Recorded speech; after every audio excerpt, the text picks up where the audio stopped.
happy Mental Pushup Monday, baby. We here. If this is your first time joining, my name is Andrea Fitzgerald. I'm an author, speaker, also a person really obsessed with personal growth and development. So each week we get in the gym and we do our mental push-ups because the most challenging and rewarding work that we will ever do is on ourselves, y'all.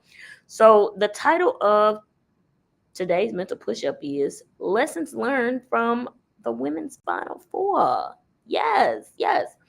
So it has been so exciting. I've been immersed. I feel like that's all I've been doing these days, watching the basketball games, following the stories and stuff like that. But it's been really exciting. But it's three things that I learned from it, and I just wanted to share with you all. So I think the first thing was that things take time. um as I was reflecting on this, looking at where the game is this past week, um I believe maybe even Friday's game. So, Monday's game was 12.3 million. Friday's game, I believe it was 14 something, but it was 14 some million. It was the most watched, I think, either women's basketball game or basketball game on ESPN. And it's so interesting to just reflect on where that is. Like, this is 2024, but you know what I remember back when I was 5 years old when I first started playing basketball, and there used to be one game on ESPN. Y'all hear me? One. And I would be so excited when I would see it because it wasn't very often that I was seeing women like play basketball like that. You know what I mean?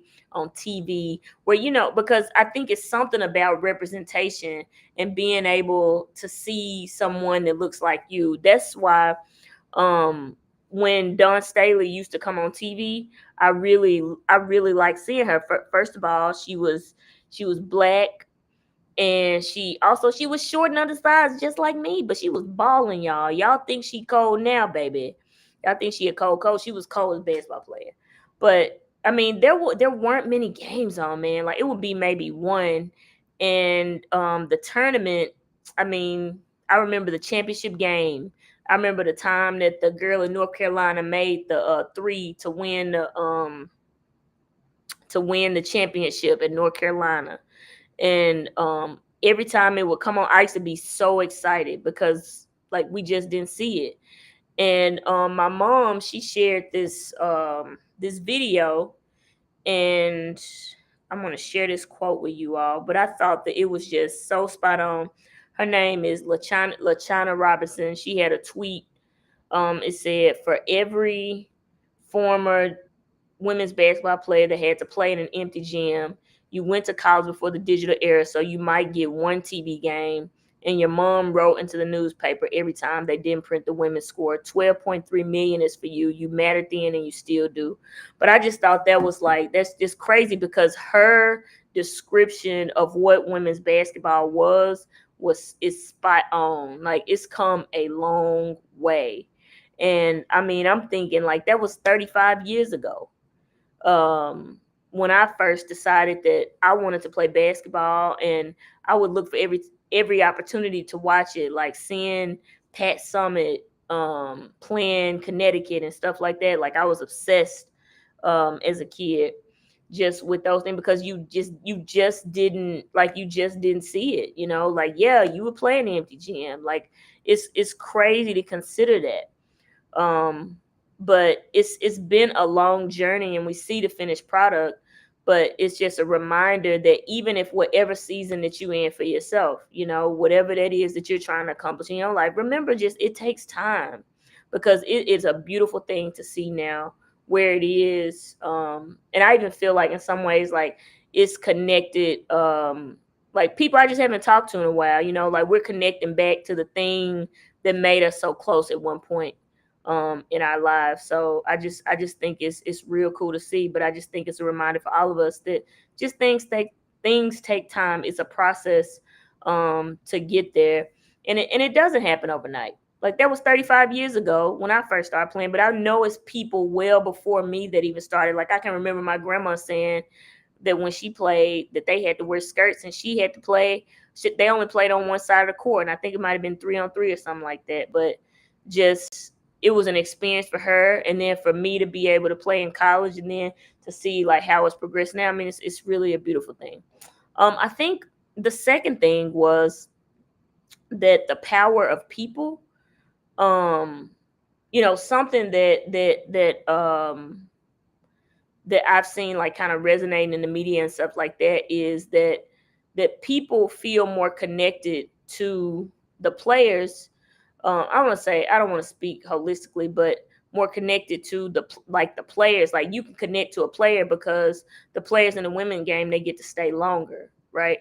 Whereas I think in the men's game, they get 1 year, one and done, head to the league, or but it's just the power of people. They're connected to women's basketball.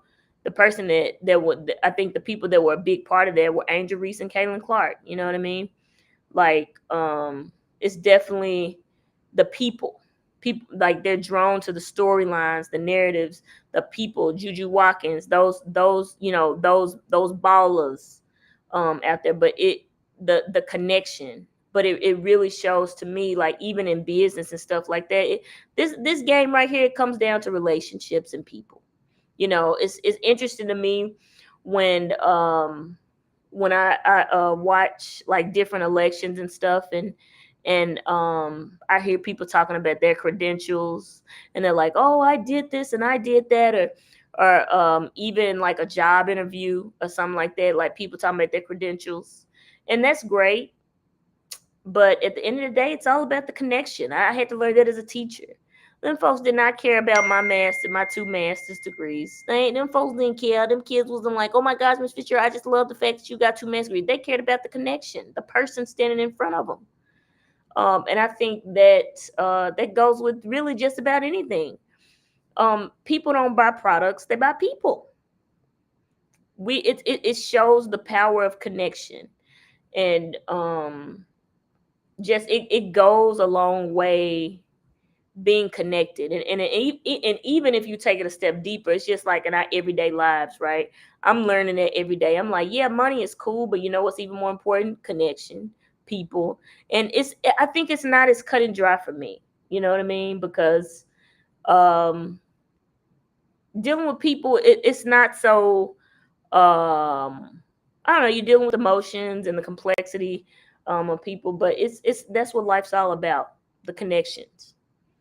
um Over the past couple weeks, I've been having a ball in my text chains, like just cracking up and laughing and stuff like that. It's like the connection of people is a beautiful thing.